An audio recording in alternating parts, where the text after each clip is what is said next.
जनाब रियासत हुसैन एहसास व फिक्र मौजू के तहत सोशल मीडिया पर अपना पोस्ट जारी करते हुए कहते हैं कि असदुद्दीन ओवैसी आप कहाँ हैं? दीदी को भी शिकस्त दिलवाने में नुमाया किरदार अदा करने के बाद आखिर अब कहाँ गायब हो गए?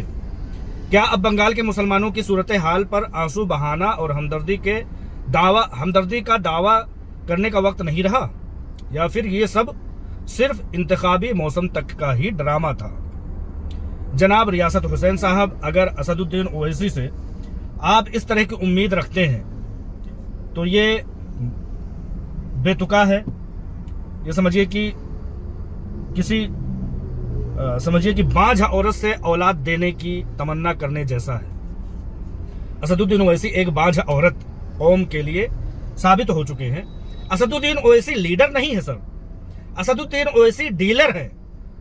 असदुद्दीन ओवैसी कायद नहीं है। असदुद्दीन ओवैसी जो है खाइन है। असदुद्दीन ओवैसी रहनुमा नहीं है। असदुद्दीन ओवैसी कौम के रहजन है।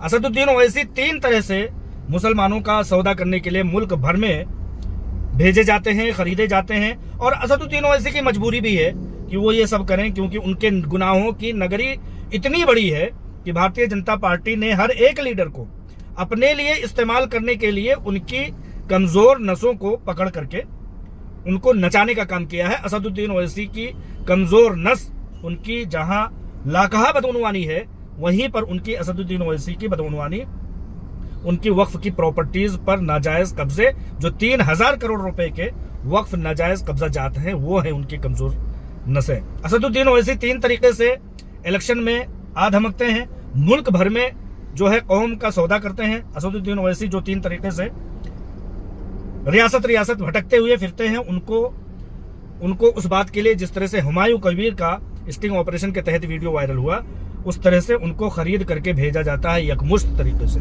यकमुश्त अदायगी करके। नंबर 1। नंबर 2 उनकी डीलरी है, जो वो डीलिंग करते हैं। पहला नंबर तो मैंने बता दिया कि अपने आकाओं से यकमुश्त लेकर के वो कौम का सौदा करने पहुंचते हैं। दूसरा नंबर यह है कि जब किसी रियासत में पहुंचते हैं तो उनको जो सबसे मोटी चमड़ी का, सबसे मालदार जो नेता मिलता है, उसका सौदा करते हैं, यानी कि उसको टिकट बेचते हैं। नंबर 2।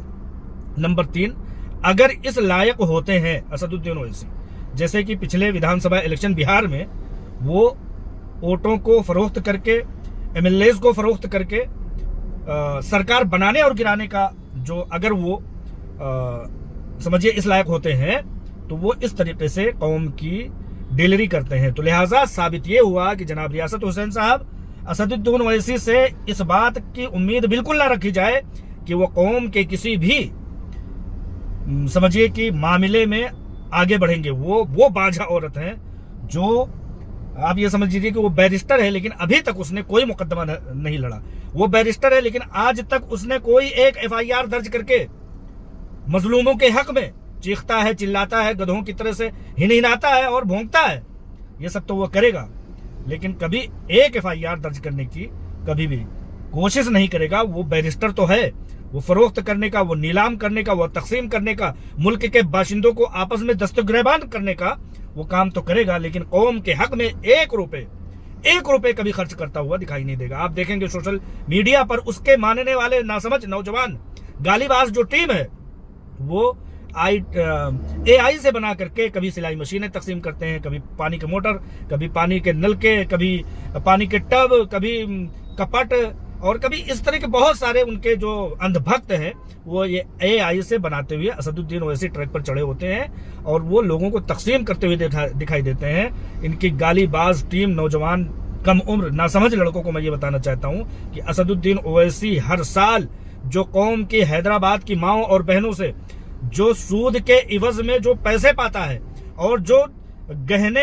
औरतें रख देती हैं, और उसके इवज में जब औरतें पैसे उसका किस्त जमा नहीं कर पाती, तो उन पैसों को, उन गहनों को वो नीलाम कर देता है। अगर वो हजारों करोड़ रुपए के गहने सोने, अगर सिर्फ वो पैसे कौम पर खर्च कर दे, तो कसम खुदा की बताता हूं, मुल्क में गरीबी नाम की चीज बहुत कम रह जाएगी।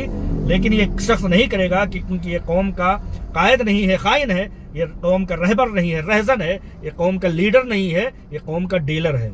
सोचिए, समझिए और गौर कीजिए।